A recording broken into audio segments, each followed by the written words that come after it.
بسم اللہ الرحمن الرحیم رب اشرح لی صدری ویسر لی امری واحلل عقدۃ من لسانی یفقہوا قولی الحمد للہ الذی ہدانا لہذا وما کنا لنہتدی لولا ان ہدانا اللہ۔ ایک دفعہ پھر دلچسپ الفاظ کی سیریز لے کر آپ کے سامنے آئے ہیں۔ ظاہر اس کی کچھ لیکچرز اپلوڈ ہو بھی چکے ہیں اور کچھ ابھی ہونے ہیں، اور یہ وہ الفاظ ہیں جن میں سے آپ اگر ایک الفاظ یا ایک لفظ کو سمجھ جائیں تو چونکہ میں ان کی مثال قرآن سے ہی آپ کے سامنے رکھوں گا تو آپ کے دل میں ہمیشہ کے لیے رہ جائے گی، تو اسی لیے کئی الفاظ یا ایک لفظ سے انلاک ہو سکتے ہیں، تو توجہ اور غور سے ضرور سنیے گا۔ بسم اللہ الرحمن الرحیم۔ عندہ، ساتھ تجوید بھی آپ کی ٹھیک ہوتی جائے گی، اس کو بھی فوکس کریں۔ عندہ، عندہ اس کا مطلب نزدیک یا پاس آتا ہے، جیسا کہ قرآن میں ان اللہ عندہ علم الساعہ، بے شک قیامت کا علم تو صرف اللہ کے پاس ہے، سبحان اللہ۔ تو عند اللہ مفاتح الغیب لا یعلم الا ہو، غیب کی چابیاں تو اللہ کے پاس ہیں، تو عندہ پاس یا اللہ کے نزدیک، تو اس لفظ کو ذہن میں رکھنے کے لیے آپ رکھ سکتے ہیں۔ کئی الفاظ آئیں گے تو عندہ کا مطلب نزدیک یا پاس آتا ہے یا اللہ کے ہاں آتا ہے، عند اللہ اللہ کے ہاں، آسانی سے ذہن میں رکھ لیں انشاءاللہ تعالی۔ تل کا اس میں اشارہ کے لیے آتا ہے، ما تل کا بیمینک یا موسیٰ، اے موسیٰ یہ آپ کے ہاتھ میں کیا ہے، یہ ہاتھ کے اشارے سے کہا جاتا ہے، اس میں اشارہ ہے یہ،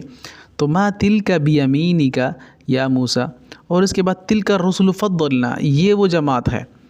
رسولنا، رسولوں کی فضلنا، جن میں بعض کو بعض پر ہم نے فضیلت عطا کی ہے، تو ڈیٹیل میں نہیں جائیں گے، صرف الفاظ سمجھانا مقصود ہے۔ تو تل کا ہاتھ کے اشارے سے کہا جاتا ہے، یہ اس میں اشارہ ہے، امید ہے سمجھ آ گئی ہوگی۔ اولئک، اولئک، اولئک مبرؤون مما یقولون، یا اولئک علی ھدی من ربہم، یہ وہ لوگ ہیں جو ہدایت پر ہیں،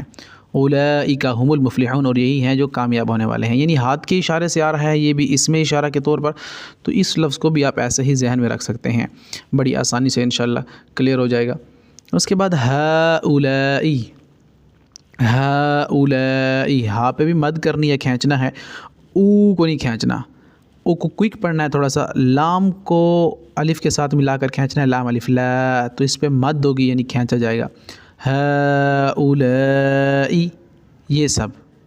تو ہؤلاء کا مطلب بھی قرآن میں ہؤلاء بناتی ہن اطہر لکم، تو ہؤلاء قوم اتخذوا من دونی، قرآن میں یہ بڑا استعمال ہوا ہے، لا الہ ہؤلاء ولا الہ ہؤلاء مذبذبین بین ذلک، کذالک اسی طرح، کذالک یبین اللہ اسی طرح بیان کرتا ہے، واضح کرتا ہے اللہ، یبین اللہ آیاتی اپنی آیات کو یا دکھاتا ہے، کذالک یریہم اللہ اعمالہم اسی طرح اللہ ان کے اعمال ان کو دکھائے گا، حسرات علیہم حسرت بنا کر قیامت کے دن،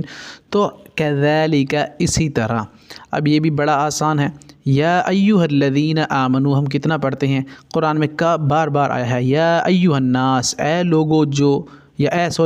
اے انسانو، پھر آتا ہے یا ایھا الذین آمنوا اے لوگو جو ایمان لائے ہو، پھر آتا ہے یا ایھا الذین کفروا لا تعتذروا اليوم اے لوگو جو کافر ہو، جنہوں نے کفر کیا۔